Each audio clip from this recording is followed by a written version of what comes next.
All right, so the second talk of the second session of the Central European part of the world of groupcraft is given by Shayo Olukoya from St. Andrews in Scotland, which is slight stretch on the Central European path, but I mean, with Brexit and everything, I think Scotland might be soon part of European Union.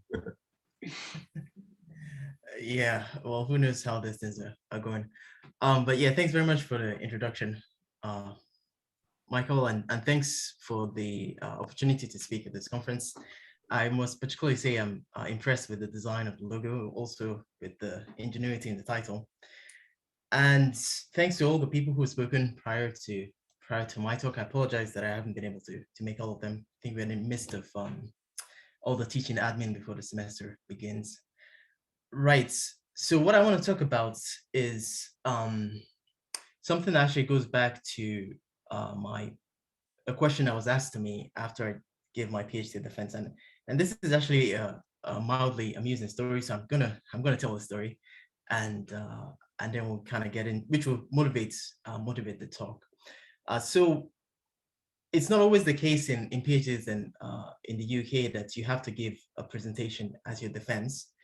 However, the examiners for my defense had sent an email to my supervisor a couple of days before the defense to let him know that I needed to give a 20-minute talk at the defense. Unfortunately, he didn't tell me this on the time of my defense, so I walked in, and that was the moment I found out that I had to give this presentation. And so, unfortunately, I had to come up with a talk off the cuff just to explain what my thesis was about. But the point being, eventually I passed the thing. But one of the questions that was asked to me was about automorphism towers of Higman-Thompson's group. So in my thesis, we had kind of looked at we had characterized the automorphism group of the Higman-Thompson's group. And one of the questions that was asked was about the automorphism tower. So then I kind of went away right after the defense. I did some work, and I mean, it didn't take me too long. I think maybe, probably the rest of the day, I kind of figured out how to do it. And then I drafted a paper which dealt with those particular groups. Then I sent it off to a journal. And as is the case with these things, after you've completely forgotten about the project, then you get the reports from the journal to say whether or not they've accepted. Right, and the referee had made some kind of interesting comments, and as a result of interacting with these comments of the referee, then I was able to extend the results to a more general class of groups, and that's what I'm going to be talking about today. Right, I don't know how this has been working, but if anyone has any question as we're kind of going through, you can't see anything, or I'm talking too fast or too slow, whatever, then please just feel free just to interrupt and just ask, say what your question is, or type it into the chat. I'm sure Mikhail will be keeping tabs on what's happening in the chat. Is that right? Yeah, sure. If somebody writes something in the chat, I'll let you know. Cool, thanks. Right, so, okay, hopefully this works. Right, so yeah, so as I said, the results of my thesis were looking at automorphism groups of the Higman-Thompson groups, and this kind of goes back to work begun by Matt Brin, who in some sense is my academic grandfather, talking about trees. Yeah, so he'd characterized the automorphism groups of Thompson's group F and T, and he did so using fairly dynamical arguments, Rubin's theorem, the group of germs, and certain kind of transitivity and rigidity properties of those groups.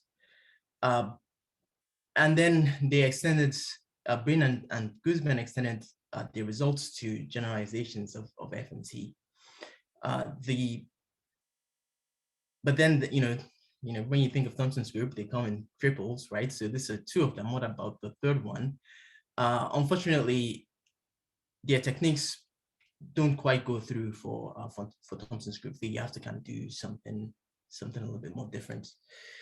The other point to note is that they should, in each of the two papers, for the groups that they're considering, that the automorphism tower has height 1, right? So the automorphism of the automorphism is the automorphism group, right?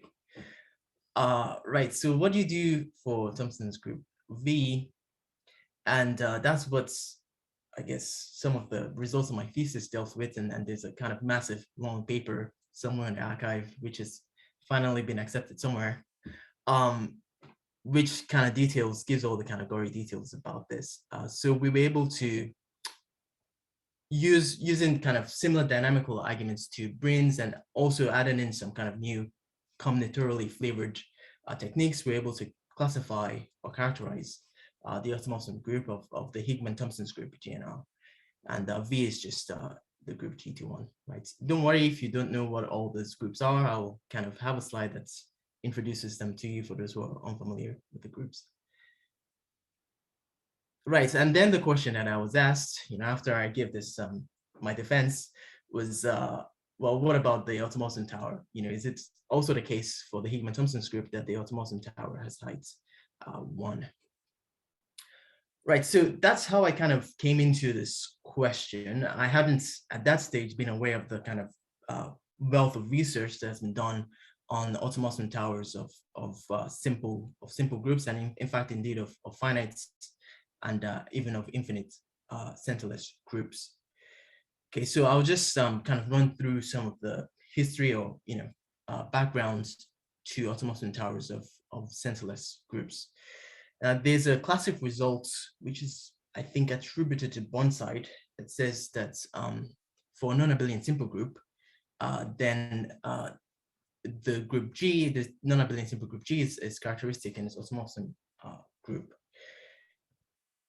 And what this means is that the automorphism group is complete, i.e. the automorphism group of a non-abelian simple group is equal to the automorphism of the automorphism group of a non-abelian simple group is equal to the automorphism group of the non-abelian simple group. And there's a result due to Vinland, I think is how you say this. Apologies if I absolutely butchered that name. Which says that if you're looking at a finite centerless groups, then after finitely many steps, then the automorphism tower terminates, i.e., nothing kind of weird happens. And there's also research that has been done in the kind of infinite context as well. And there's results of Bartholdi and Sitke, which is looking at groups of isometries of the rooted tree. And they consider automorphism towers of such groups. In the case of an example of one such group will be the first Grigorchuk group, and they show that the automorphism tower is countably infinite. More generally, there's the so-called automorphism tower theorem, and I think this was proved by a guy called S. Thomas, whatever the S stands for, I can't remember. Namely, that the automorphism tower of centerless groups always terminates at some ordinal, right? And note here that we are not only talking about finite groups. This is also kind of infinite centerless groups as well. And there's a similar, I think, result for groups in general. There you need to be careful when you define the automorphism tower, but I'm not going to go into all of that detail.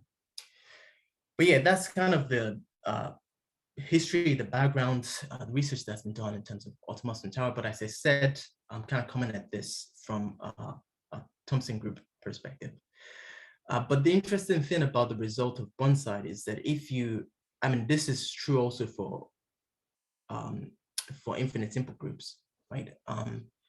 What is interesting about this is that if your group is simple, then you know that the automorphism tower has height 1, right? And that automatically tells us that for the GNRs, the automorphism, whenever the GNRs are simple, the automorphism tower has height 1, but the GNRs are not always simple, right? I think they're simple when n is even, and otherwise they have a simple commutator subgroup. And so you need to kind of think about what happens in the case when the group is not simple, right? And that's what I'm going to be talking about today, I guess, in some sense.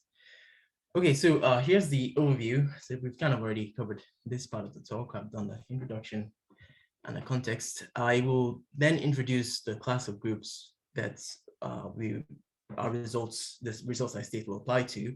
I'll give some definitions and some examples, and then we'll kind of state the results that we have for these groups. Okay, right. So I'm going to take this funky X thing to be Cantor space, just a generic Cantor space, and H of funky X will be the group of homeomorphisms of the Cantor space, and G will always represent the subgroup of the homeomorphism group. And what else? We use the kind of standard notation for the normalizer. Pardon me, this should be funky X. It's supposed to be a standard X. This is just the normalizer of G in the homeomorphism group of the space, and this would be something that kind of crops up again and again for those who are familiar with Rubin's theorem. Right, so what are the groups that we are interested in? And these are the so-called full groups, and I'm going to define these just now. So firstly, we need the notion of what it means for an element of a homeomorphism kind of space to agree with a subgroup of the homeomorphism group. And what this means is that at any point X in a kind of space, I can find a neighborhood and an element in the group such that the restriction of H to that neighborhood is equal to the restriction of G to that neighborhood. Just take a second, I guess, just to digest that definition. Okay, that's a second pass.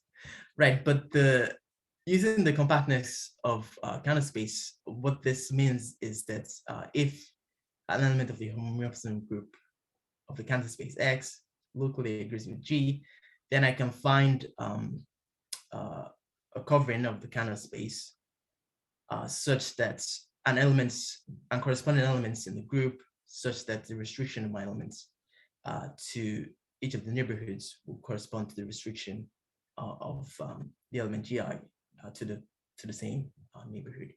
So in some sense, this kind of gives me, if my group is, if an element locally agrees with my group, then I can kind of decompose its actions into actions of elements in G on various neighborhoods. Right, okay, so now we have the notion of local agreements. I can give you the definition of a full group. And a full group, the definition is that any element that locally agrees with the group is actually, in fact, an element of the group, right? So if you kind of think about this definition of local agreements and the definition of a full group, what this means is, well, it gives me kind of a recipe for constructing elements of my group, right? If I have an element of the group, then this definition here kind of gives me a recipe for constructing more elements of the group. Right? And this is a property of full groups that we exploit over and over again in proving when you're working with full groups in general. Right. Okay, the other notion we need is something called flexible. And this is just a transitivity condition, right? The subgroup of the homeomorphism group of Cantor space is said to be flexible if an enemy walks into the room and it gives you two open sets, then you can go rooting around in your group and find an element G, which takes the first into the second, right? So it's flexible if a random stranger suddenly interrupts the Zoom call and gives me two elements, two subsets of my Cantor space, then I can find an element in the group which takes the first into the second. Right. Right. So now kind of putting full and flexible together, well, full means that I have a recipe for kind of constructing interesting elements of my group, and flexible means that the group is in some sense highly transitive, like the G orbits are dense. And those are the kind of groups we are going to be interested in. And the other thing to note is that the property of being flexible kind of passes to overgroups, right? And this is kind of fairly easy to see why this would be the case. Right, so what are some examples? And I mentioned in the introduction this Higman-Thompson group, and Higman is the famous Higman, is Graham Higman, and R.J. Thompson he's a mathematician. I don't know if he remains active. Anyway, yeah, but anyway, he introduced these groups in connection while he was studying questions to do with logic. And they were amongst the first examples of finally presented infinite simple group. Right, so how do you define these groups? But before we go on to say that, I should point out that Higman then kind of came along. He looked at Thompson's construction and it generalized the group V to an infinite family of groups. And these groups have the following properties. Namely, as I said in the introduction, when n is even, then the groups are simple. Otherwise, they have a simple commutative subgroup. And not too long ago, I believe the isomorphism types, well, not too long ago being a relative term, the isomorphism types of these groups are characterized. GNR is isomorphic to GMS when n is equal to m, and then we have this kind of number theoretical constraints being satisfied as well.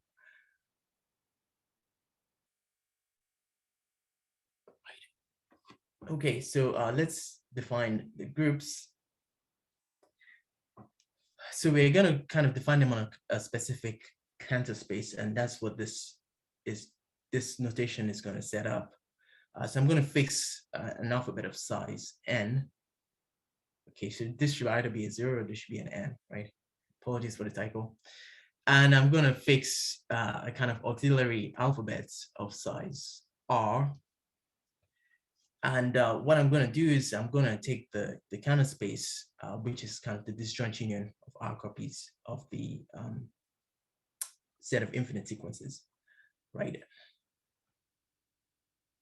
You take the kind of usual topology, protopology, and this in discrete topology and finite sets, protopology, and then you get your Cantor space, right? And we have this notation for cones, right? So if I fix a word, a finite word, which begins with something in my auxiliary alphabets, and then possibly empty or finite string in the alphabet xn, then the cone at this word new was all the things which begin with new and then kind of continue as an infinite sequence in xn.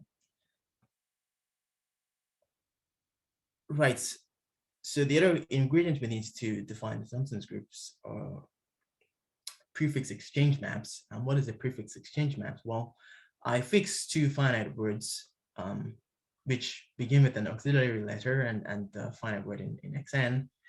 And then I can define a map from the cone at the first word new to the cone at the second word eta, well, by just replacing the prefixes, right? Whenever I see a prefix new, I just replace it with the prefix eta.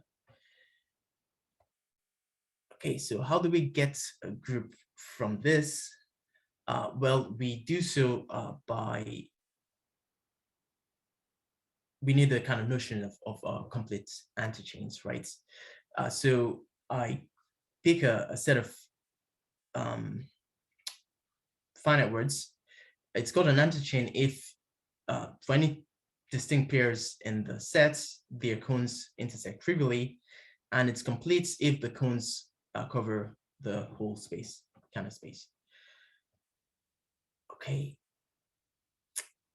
Right, so if I have two complete antichains of the same length, then I can define a homeomorphism of the Cantor space. Namely, I just kind of do prefix replacement maps with the corresponding prefixes. And one can check that this would define a homeomorphism. And the Higman-Thompson's group GNR, well, it's the group of is the group generated by all such homeomorphisms. In particular, elements of GNR are basically just prefix replacement maps defined in this way. Right.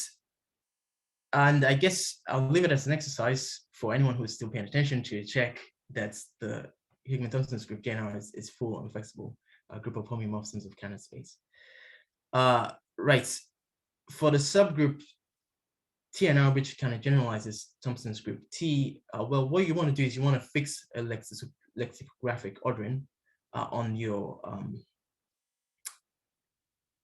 the auxiliary set and a set of size n, And then you want to define your prefix exchange map. Well, we extend the ordering into the orderings of the antichains, and our prefix exchange maps basically just kind of,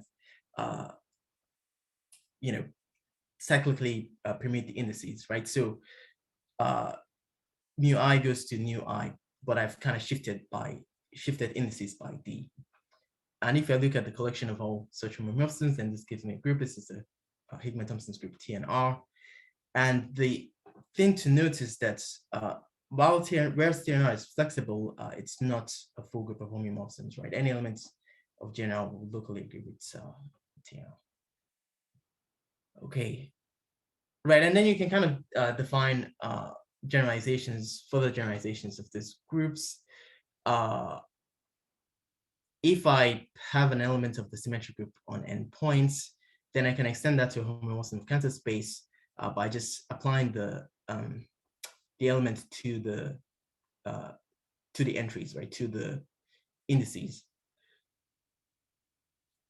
to the elements of the sequence, right? And then I can make a homomorphism of Cantor space, right? If I have an element of this subgroup H of the symmetric group, then I can define a cone map, right? And what we do is, well, we preserve the cone label and we act on the infinite tails using this homomorphism, acting on the elements of the sequence. Then I can think about the group generated by GNR and homomorphisms of that form, and that gives me a generalization of the Higman-Thompson's group. And this is the one, again, if you're bored stiff, then you can check that this is a full and flexible group of homomorphisms.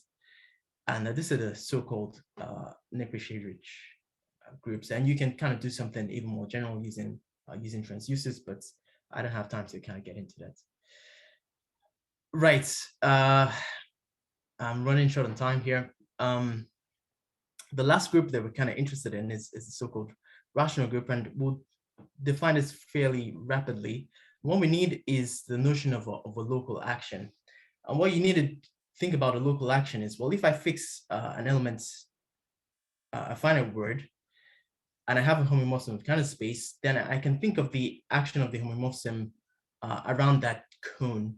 Basically, I look at where the homomorphism sends points beginning with the prefix nu, and then I subtract from that the thing I'm guaranteed to write, right? And that kind of defines the local action of the elements at that point. Now, it turns out that the set of all homomorphisms which have finally many local actions forms a group, and this is the so-called national group of Nekrashevych, Suchanskiı, and Grigorchuk. And again, this is a simple group, and it's also a full and flexible group of homomorphisms of Cantor space. Right, if you locally agree with something which has finally many local actions, then you also have finally many local actions. Right, so as I said, the group, rational group R, is also a full and flexible group of homomorphism of Cantor space. Okay, so the kind of ingredients that we need in order to analyze the automorphisms of this group is Rubin's theorem, and this is kind of standard approach in the literature. And Rubin's theorem says that under particularly nice conditions, then automorphisms of my group are normalizers in the homomorphisms of the Cantor space. Right.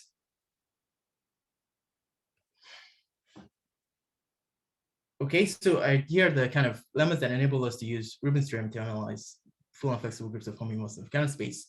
Namely, that, well, any full and flexible group of homomorphisms space will satisfy the hypothesis of Rubin's theorem. They're particularly nice groups. As I said, they're highly transitive. Okay, and what that means is that, well, if I want to think about the automorphism group of a full and flexible group, then what I want to be looking at is the normalizer of the group in the homomorphisms of Cantor space. And the other thing to note is that, well, the normalizer will also satisfy the hypothesis of Rubin's theorem. So then I can again apply Rubin's theorem to the normalizer to figure out what the automorphism group of the normalizer is. right? So the automorphism group of the normalizer is the normalizer of the normalizer. Right. So the other important thing is that full and flexible groups of homeomorphisms of Cantor space are generated by elements of small support group, and these are elements that act as the identity on some neighborhood. And when we have those two ingredients, then we prove this the following result, namely that any element of small support in the normalizer is an element of G. And this was kind of the key insights that interacting with those referees' comments enabled me to get at. And once we have this lemma, then we have that, well, the normalizer of the normalizer has to be equal to the normalizer, right? Since the full and flexible groups are generated by elements of small supports, any element of small support in the normalizer has to be an element of the group, and conjugation preserves elements of small supports, and so the normalizer of the normalizer has to be equal to the normalizer. And yeah, and that's how we show that the automorphism tower of full and flexible groups of homeomorphisms of Cantor space have height 2. And unfortunately, as I said, TNR is not full, and so we cannot use the same approach to analyze the automorphism tower of TNR. But what we can do is study the groupoid of germs, and by kind of characterizing the groupoid of germs and understanding the effects of conjugation on this group, then we can deduce that the normalizer of TNR is equal to its normalizer. Right, I think that's where I'm going to stop. Thanks very much for your attention, and if anyone has any questions, I'll be more than happy to deal with those. Yeah, thanks for the talk. So, if you have any questions, feel free to ask them now.